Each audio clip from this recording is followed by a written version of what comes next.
আরে, শুনছো? ছেলে পক্ষ তো আমাদের খুকিকে খুব পছন্দ করেছে।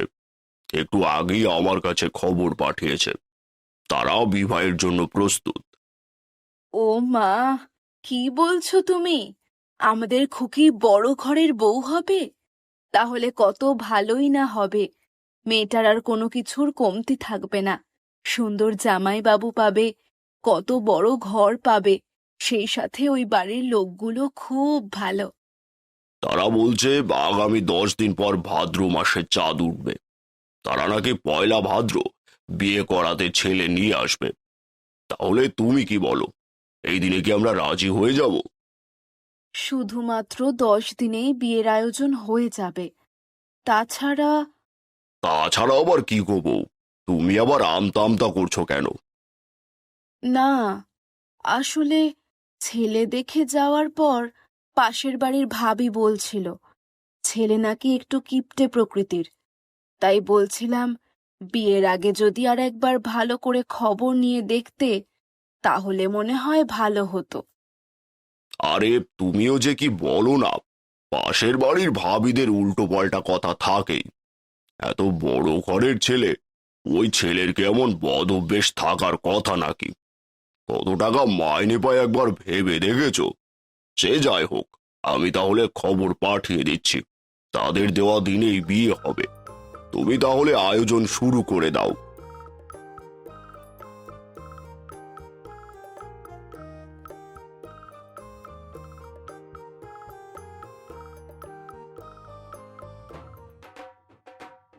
দেখতে দেখতে ভাদ্র মাস চলে এলো।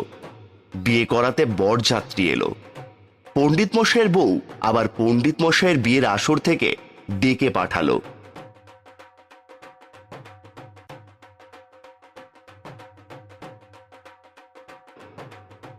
আমি তোমাকে বলেছিলাম যে ছেলেটার ব্যাপারে একবার খবর নিয়ে দেখো।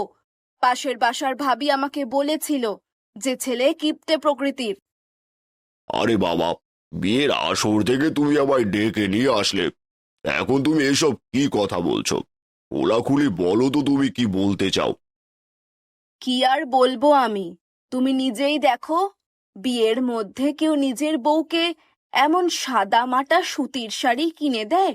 আর গয়নাগুলো দেখেছো, কত ছোট ছোট। সেই সাথে মেয়ের জন্য আলতা সিঁদুর যাই দিয়েছে, সবই একদম কম দামে। আরে বাবা, মনটা একটু বড় করো। বিয়ের বাজার একটু এদিক ওদিক হতেই পারে। তাছাড়া আমরা কি আমাদের মেয়েকে খালি হাতে পাঠাচ্ছি নাকি? বিয়ের শাড়ি গহনা ছাড়াও তো আরো কত কি আমি মেয়ের জন্য কিনেছি। আর আমার মেয়ে তো সেজেছে আবার শাড়ি দিয়ে। তাহলে তুমি এখন এইসব নিয়ে এত কথা কেন বলছো শুনি? দেখো, এখনকার মতো আমি মেনে নিচ্ছি, কিন্তু তোমার এটা নিয়ে আগামীতে কথা বলতে হবে। বিয়েতে কেউ লাল সুতি শাড়ি দেয় নাকি? এটা আমি কখনোই মেনে নিব না। আচ্ছা আচ্ছা, পরে দেখা যাবে, তুমি চিন্তা করো না।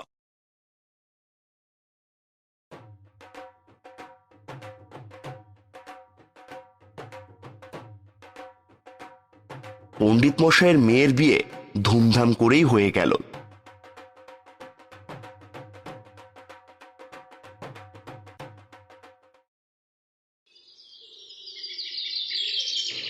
বিয়ের কিছুদিন পর মেয়ের জামা এবং মেয়ে এলো শ্বশুর বাড়ি ঘুরতে।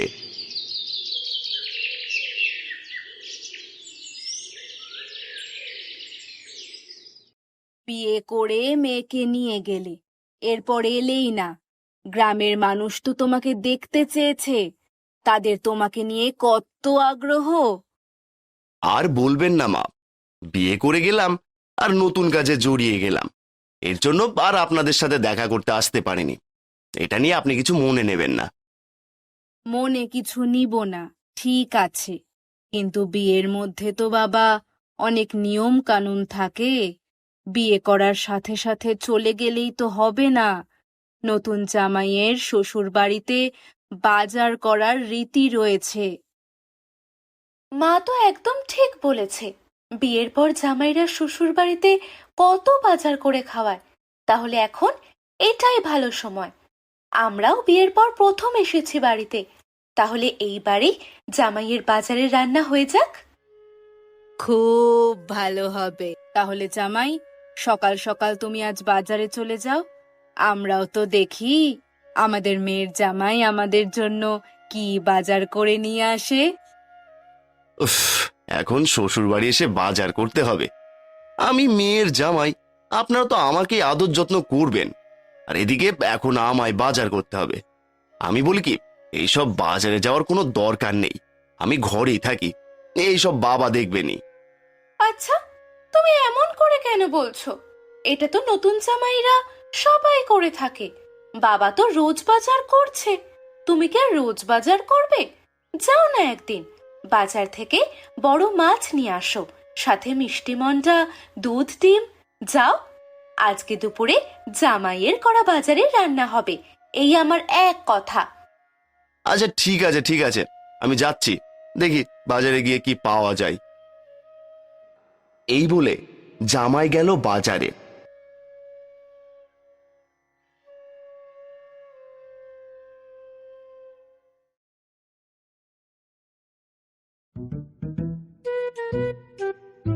সবাই অধীর আগ্রহে বসে আছে, আজ না জানি জামাই কত বড় মাছ নিয়ে আসে। কিন্তু বাজার থেকে জামাই ফিরল একটা ছোট্ট পাঙাশ মাছ নিয়ে। এই দেখে শাশুড়ি মার উঠল রাগ, বিচার গেল পণ্ডিত মশাইয়ের কাছে।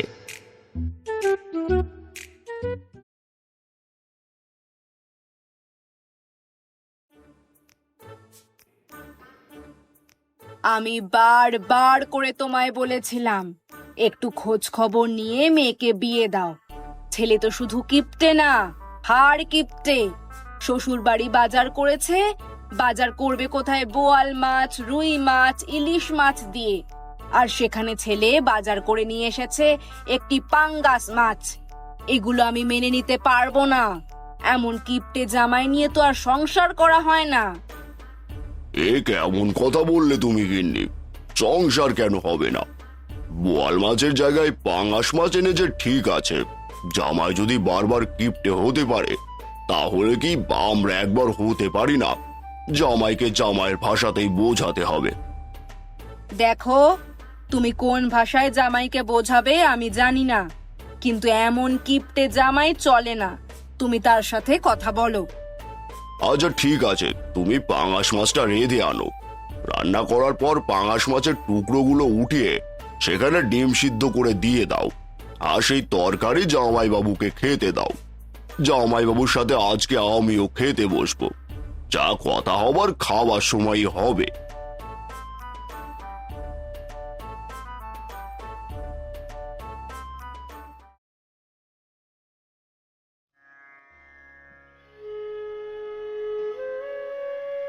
খুকি আর পণ্ডিত মশাইয়ের স্ত্রী মিলে দুপুরের রান্নার আয়োজন করলো।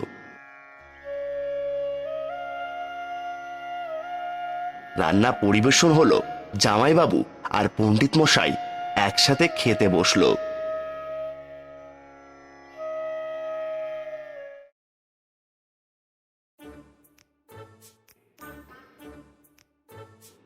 বাহ, আজ তো ভালো গন্ধ ছুটেছে। মা মনে হয় আমার জন্য ভালো ভালো জিনিস রান্না করেছে। অবশ্যই তোমার জন্য ভালো রান্না হয়েছে। তুমি যা বাজার করে নিয়ে এসেছো, আজকে সবকিছুই রান্না হয়েছে। বাহ, বেশ ভালো, তাহলে চলুন খাওয়া শুরু করি। খেতে বসে জামাই দেখলো রান্না হয়েছে ডিম, সেই সাথে ভাত, ডাল, শাক করা হয়েছে। শাশুড়ি মা, আমি তো বাজার থেকে পাঙাশ মাছ নিয়ে এসেছিলাম, আর আপনি তো এখানে ডিম রান্না করেছেন। আসলে জামাইবাবু, আমি তোমার শাশুড়িকে আজকে পাঙাশ মাছের তরকারিতে ডিম রান্না করতে বলেছি। আমি বাড়ির জামাই, আর আপনি আমাকে শুধুমাত্র ডিমের তরকারি দিয়ে খেতে দিয়েছেন? আরে না না জামাইবাবু, এমন করে বলছো কেন? আমি তো তোমার মতো করেই চিন্তা করে দেখলাম, তুমি এত বড় পাঙাশ মাছ এনেছো বাজার থেকে, মাছটাকে একদিনেই খেয়ে শেষ করে দেওয়া যায় নাকি? তাই ভাবলাম আজ পাঙাশ মাছের তরকারিতে ডিম দিয়ে পাঙাশ মাছের গন্ধে গন্ধে খেয়ে নি, আর আগামীকাল পাঙাশ মাছের রেখে দেওয়া টুকরোগুলো দিয়ে ভাত খেয়ে নেব। এক মাছে 2 দিন কেটে যাবে। এ কেমন কিপটে মানুষের কথা বললেন বাবা? মাছের গন্ধ দিয়ে ডিম খাবো? না না না না, এগুলো মানা যায় না। ও আচ্ছা আচ্ছা, আমার বাবা করলে কিপ্টে মানুষের মতো কথা, আর তুমি নিজে করলে কিছুই না। একদিন বাজার করে নিয়ে এসেছো, বোয়াল মাছের জায়গায় পাঙ্গাস মাছ নিয়ে এলে, এটা কিপ্টে মানুষের মতো কথা হলো না? এই তো বলেছিস একদম একের কথা। কি ব্যাপার জামাইবাবু, নিজে করলে বুদ্ধিমানের কাজ আর অন্য মানুষ করলে কিপটে মানুষের কাজ, এক মুখে তো দুই কথা সাজে না। মানুষের মন বড় রাখতে হয়, হাতে টাকা থাকলে ভাঙারও দরকার আছে। কিপটামি করে জীবন চলে না, বুঝলে? ভালো বুদ্ধি খাটিয়েছেন বাবা, আমার কাছে এখন সবকিছু পরিষ্কার। আমার এই ব্যবহারের জন্য আমাকে ক্ষমা করবেন। আমি কাল সকালে গিয়ে বাজারে সবচেয়ে বড় মাছ কিনে নিয়ে আসবো, আর ওটাই হবে আমার শ্বশুর বাড়ির বাজার। ঠিক আছে ঠিক আছে, দেখলে গিন্নি, একটু মাথা খাটালেই সব সমস্যার সমাধান হয়।